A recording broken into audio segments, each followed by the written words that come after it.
खास तबका जो 1000 से ज्यादा नहीं है पूरे मुल्क के अंदर, जिसने अदालतों को जकड़ दिया है, अदलिया के निज़ाम को जकड़ दिया है, सारे मुल्क के ठेके उनके पास हैं, पूरे मुल्क के रियासत के वो हाकिम हैं, कानून से बालातर हैं, आइन से बालातर है, खुदा की कसम खा के कहता हूँ, पार्लियामेंट से बालातर है, पार्लियामेंट की टांगें कांपती हैं उनका नाम सुनकर।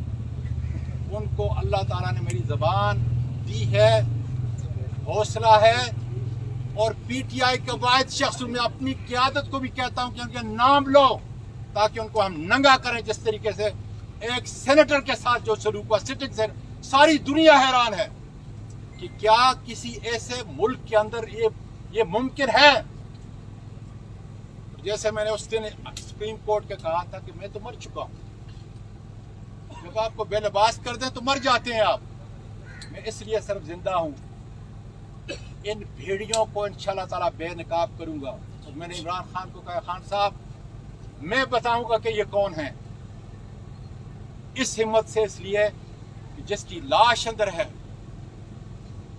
मुझे उस परवरदिगार की कसम का अगर एक लफ्ज भी मैं झूठ बोलूं, एक कदम में पीछे हटूं।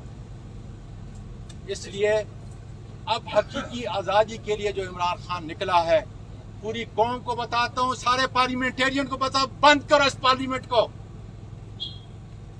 तुम एक प्रोटेक्शन ऑर्डर जो है नहीं दे सकते और बैठे हो बड़ी बड़ी कुर्सियों के ऊपर, इसलिए कि तुम्हारा हाकिम वो है जिसके पास तुम्हारी वीडियो है, तुम्हारी फाइल है, और अल्लाह के फजल से जो है इसकी कोई फाइल नहीं, इसलिए कि ये मुल्क को देता है, ये लेता नहीं। बंद करो इसको, और इस दस्तूर को भी जला दो, इसलिए कि वो दस्तूर से बालातर हैं। उस सुप्रीम कोर्ट के जो हमारी अदालत उज़्मा है, इसके सामने इस सीनियर वकील ने और सीनियर पार्लियामेंटेरियन ने, दादा और नाना ने जाकर क्या कहा, क्या अमल हुआ अब तक। इसलिए इस जुल्म